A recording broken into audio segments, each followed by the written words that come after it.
sets have all been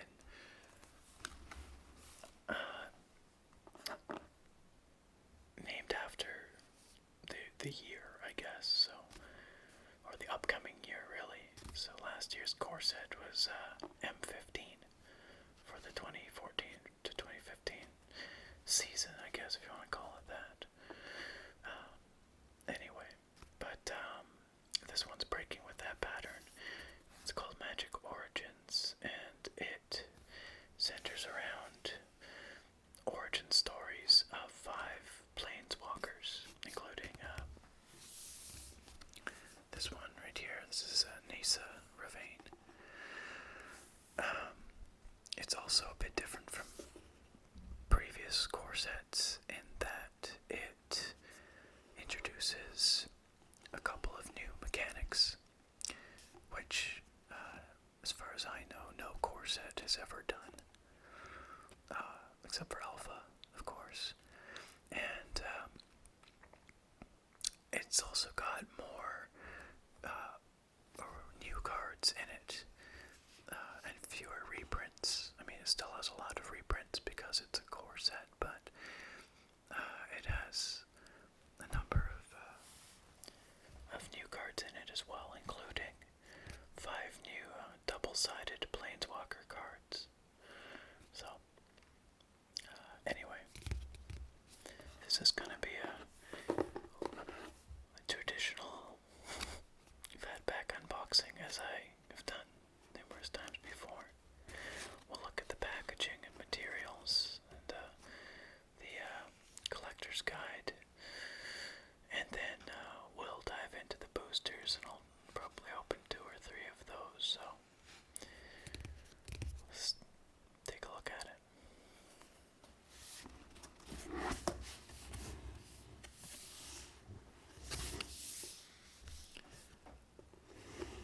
So this is, as I think I mentioned already, also the final core set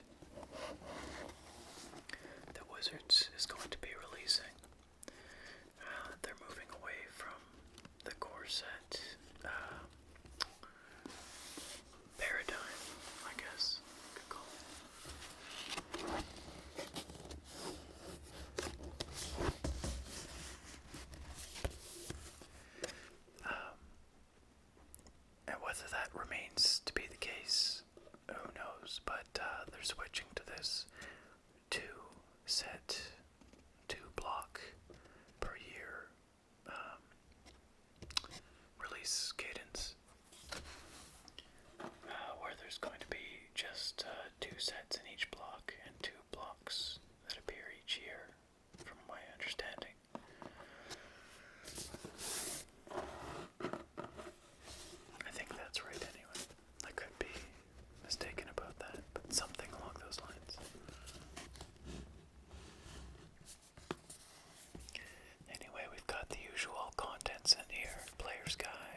origin stories of these planeswalkers and their sort of how they went from being, just an ordinary individual and having their planeswalker spark ignite and then traversing the planes of magic, gaining their power. And that's represented by these double-sided cards. On one side, it's their mundane form, I guess, if you want to say, and then once they've become a planeswalker, is on the flip side.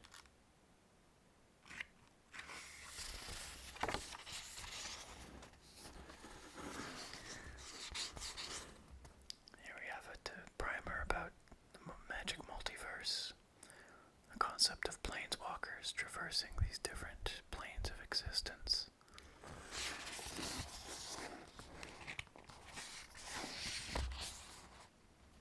Magical power of mana, the concept of colors and alignment, and sort of the flavor of each color.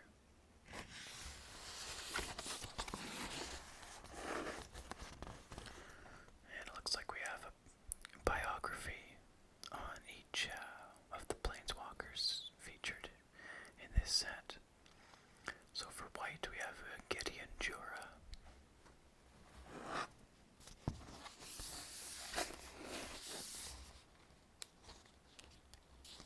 And he began his life on the plane of Theros.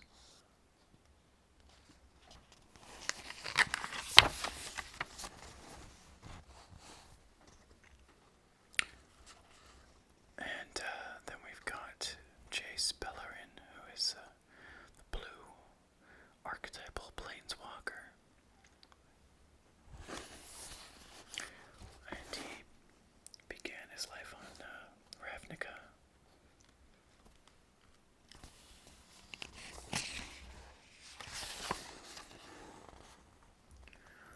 Liliana Vess, the black planeswalker archetype,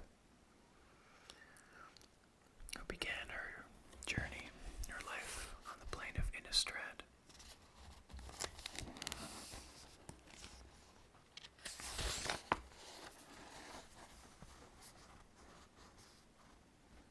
Chandra Nalaar.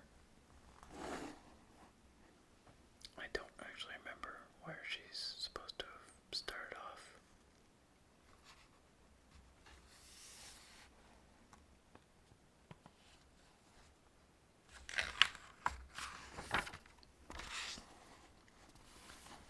And Nisa Ravain, the green planeswalker, who began her journey on Zendikar.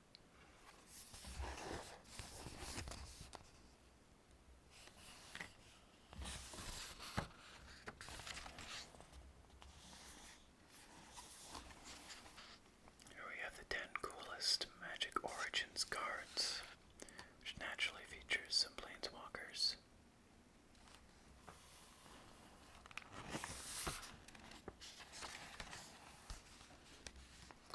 Looks like some deck building tips.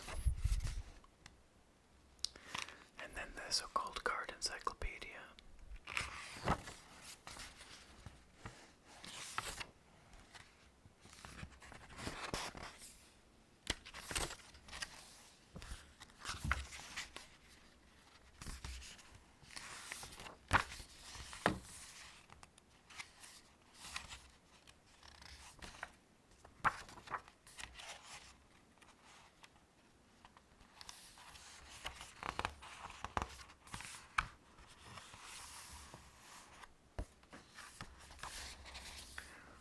In past, they've also had a checklist at the end, but it looks like they got rid of that, interestingly.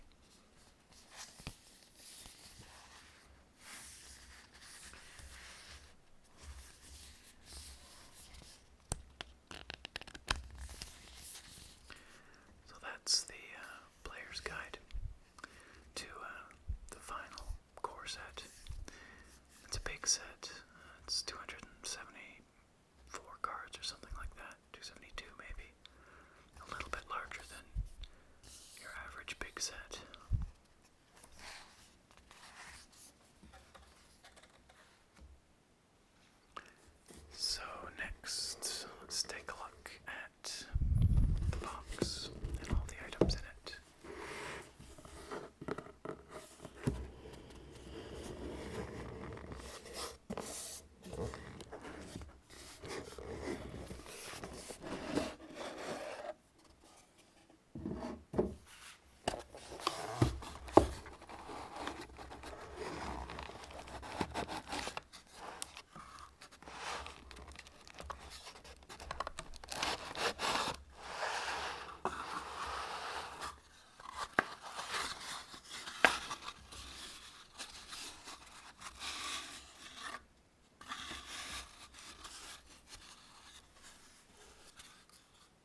but stylized as a sunrise, which I think symbolizes the origins part, new beginnings, and a change in how Wizards of the Coast, wow, I've been playing too much Hearthstone, how Wizards is doing their release schedule and their set design.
subsequent boosters, I'll just read out the name and we'll look at it and then we'll move on. Which kind of provides the best of both worlds, I think, because some people prefer to have me reading out all the text, whispering all the words, whereas others just want to see what I pull for my rares. So we'll see how far we get here, but I'd like to do at least a couple of packs.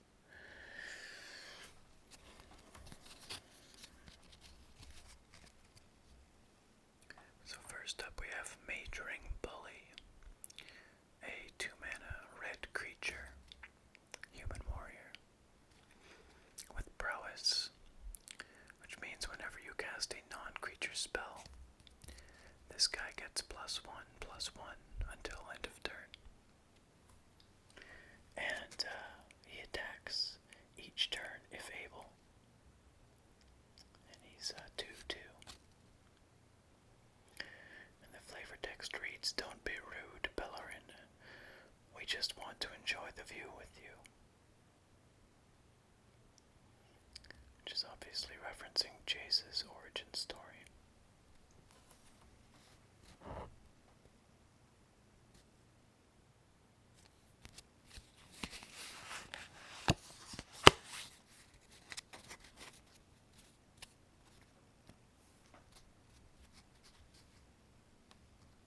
Next up we have Infernal Scarring, a 2-mana black aura. Enchanted creature gets +2/+0 and has, when this creature dies, draw a card. One who is marked by a demon in life is sure to be remembered as one in death.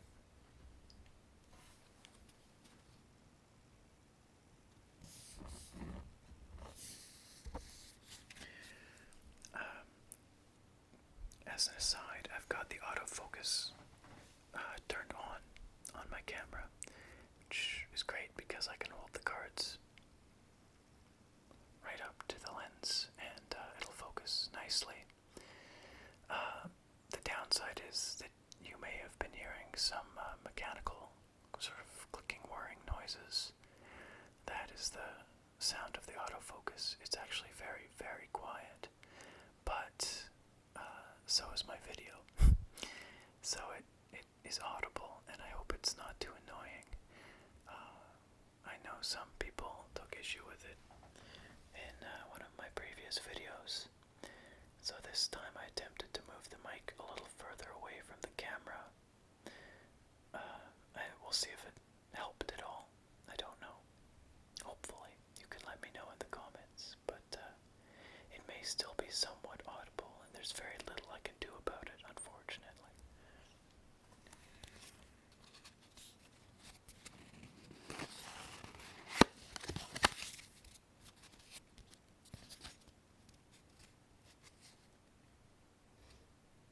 Next we have Healing Hands. 3-mana, white sorcery. Target player gains 4 life and draw a card. Quite straightforward. The ethereal touch brings relief. The physical touch brings peace.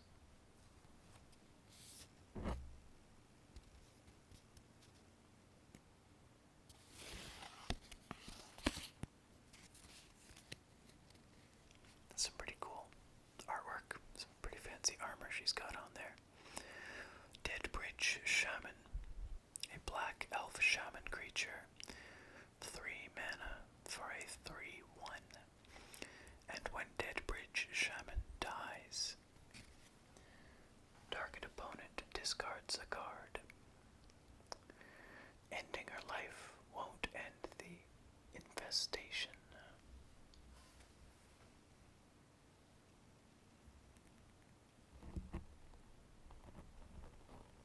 I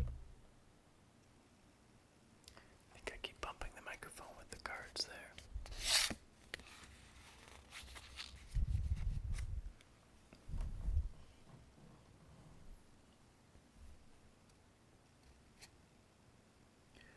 Next up, Aerial Volley.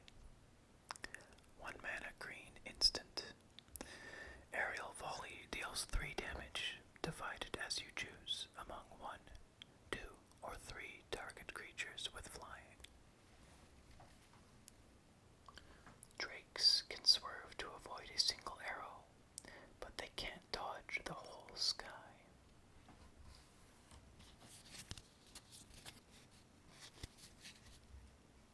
Good old green with its flyer rate.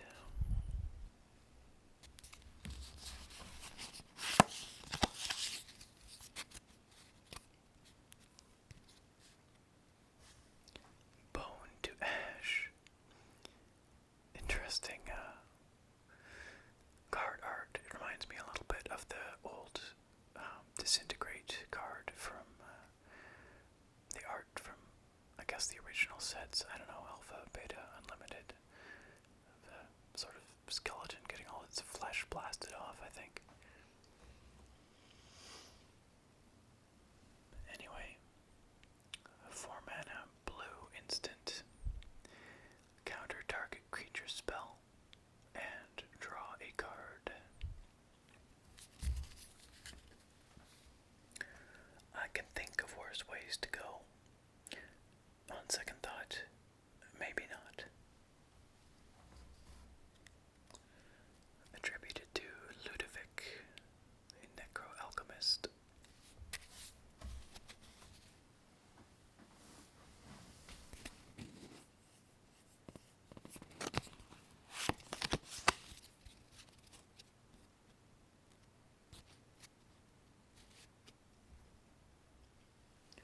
Knight of the Pilgrim's Road.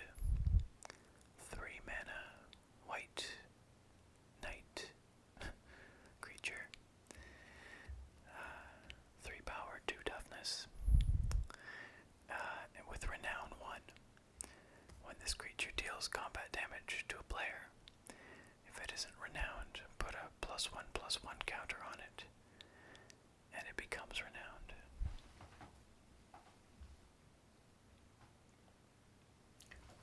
To be a knight, Gideon, is to be the shield for the meek against the cruel.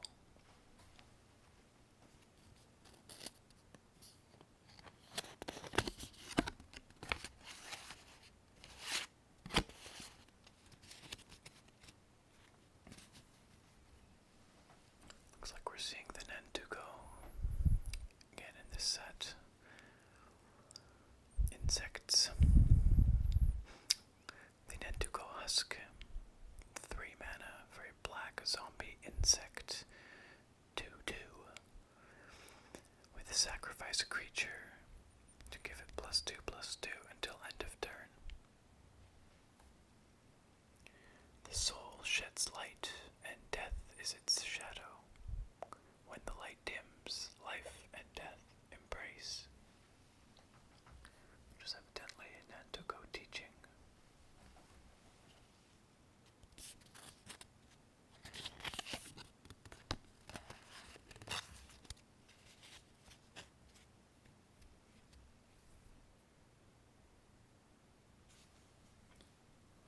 The Deep Sea Terror.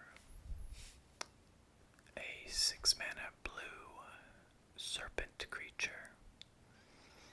It can't attack unless there are 7 or more cards in your graveyard. 6 power, 6 toughness. After stripping the sunken ships, it rises to the surface for another helping.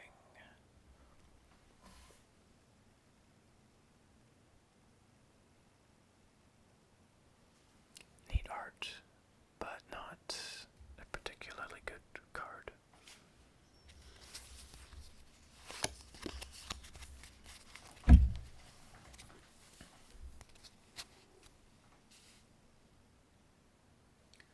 Wild Instincts, a 4 mana green sorcery.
sacrifice throwing knife.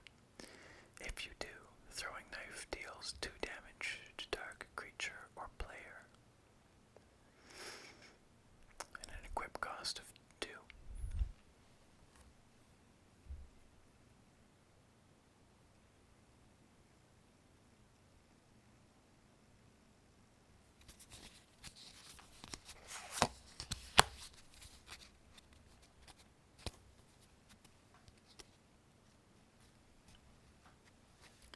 And the rare is an Ember Maw Hellion.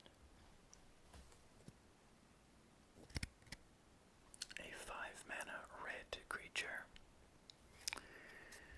with 4 power, 5 toughness, and trample. And if another red source you control would deal damage to a permanent or player, it deals that much damage plus 1 to that permanent or player instead. So it basically powers up all your red damage dealing spells and abilities, which is pretty cool.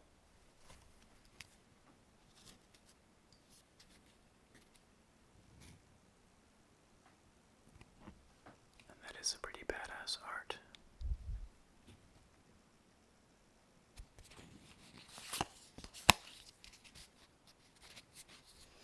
And then this is a checklist card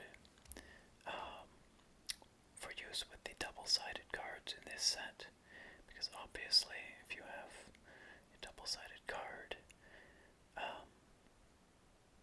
one side will be visible when you shuffle it into your deck, so instead you check off on here which card it is that you have in your deck, and this card represents that card then, and then you can put this card in your deck and it's got a normal card back. You can put it in its place, or in the Planeswalker's place I should say. The other alternative is just to use opaque card sleeves so that you can't see the backs of the cards anyway.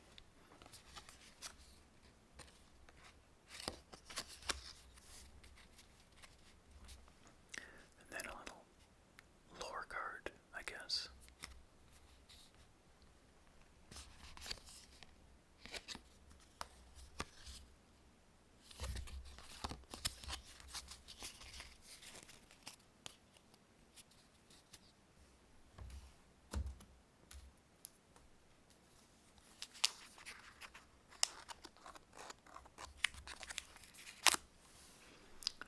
Time for another pack. This time I'll go through it a little quicker. Hopefully we can get to another one after this too.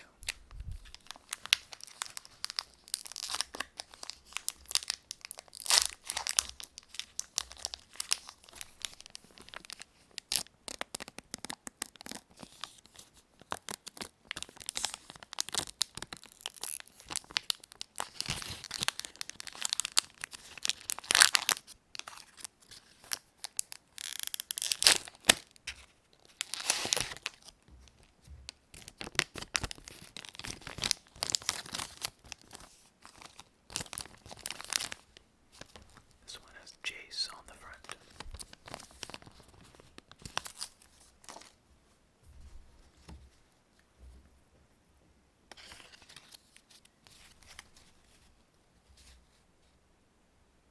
First up, Celestial Flare.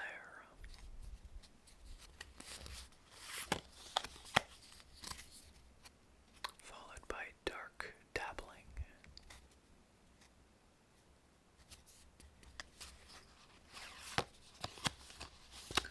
Followed by Stratus Walk.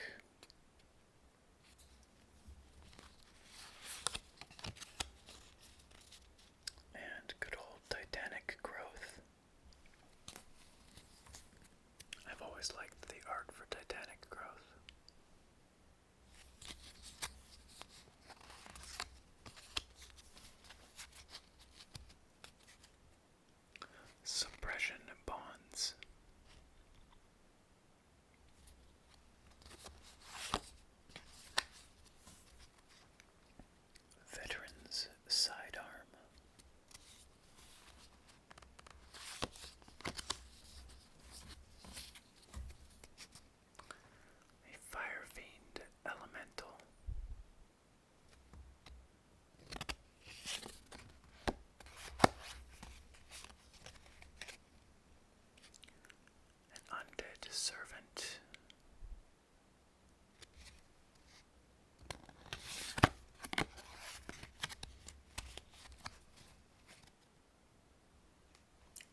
lost 2 or more spells last turn, you sacrifice this card.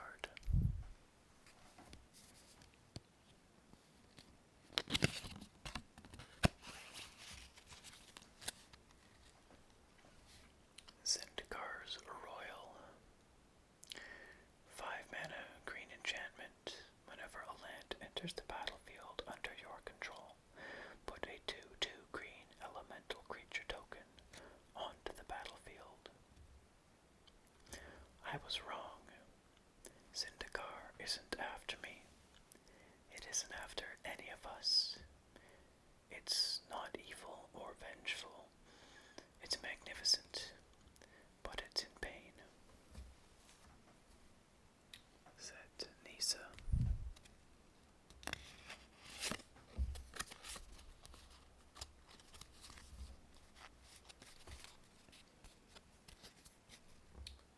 And the rare is Talent of the Telepath.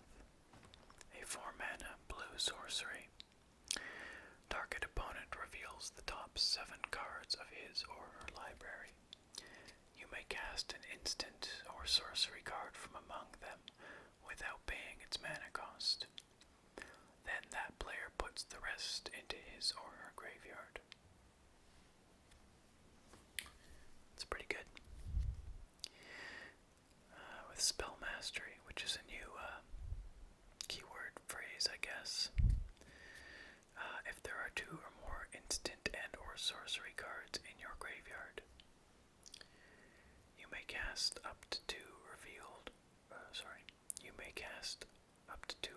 instant and or sorcery cards instead of 1. So basically, if you got instants or sorceries in your graveyard, you get to pick 2 of the cards revealed by this card instead of just 1, which is cool.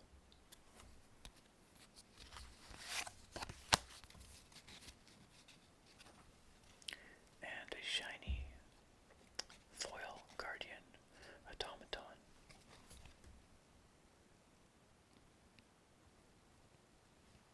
Which is actually really beautiful card art.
Angel's Tomb, become a 3/3 white angel artifact creature with flying until end of turn. Faith can quicken the stones themselves with life. From the writings of Maccaeus.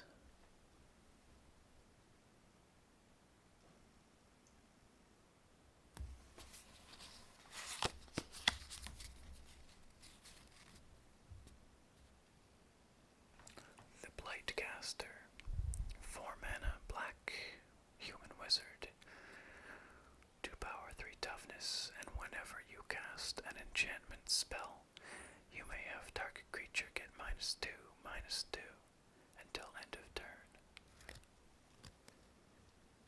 Your flesh is unprepared for my gifts.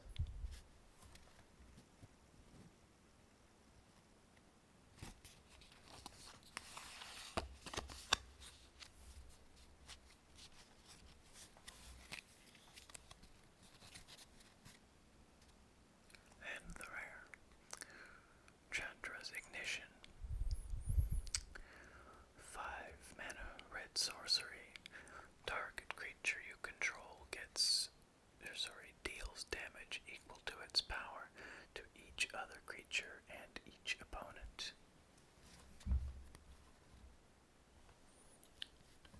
A little bit costly, but potentially extremely brutal. In the moment before her execution, she realized what it meant to be a pyromancer, to be alive, to be Chandra. And again, I assume that ties into her Planeswalker origin story and the ignition of her spark.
Well, my friends,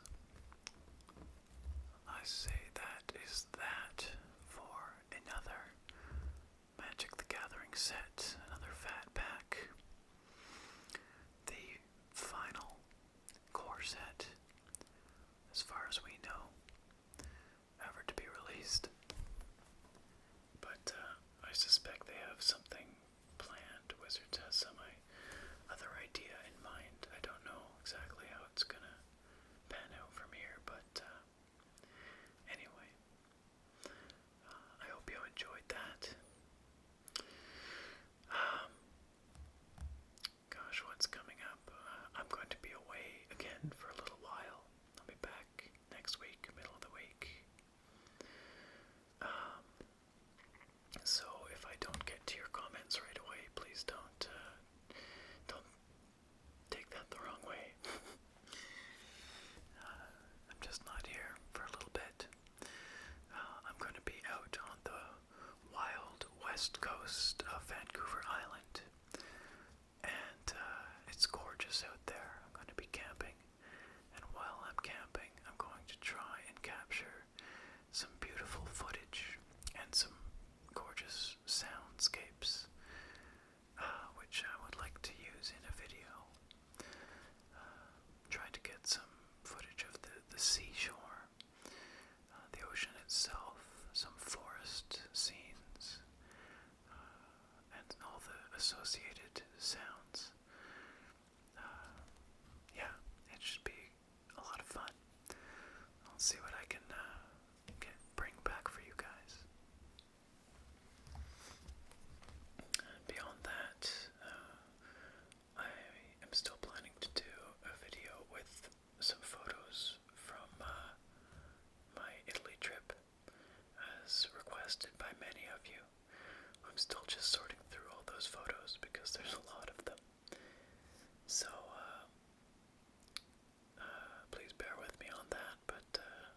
using Mod Organizer.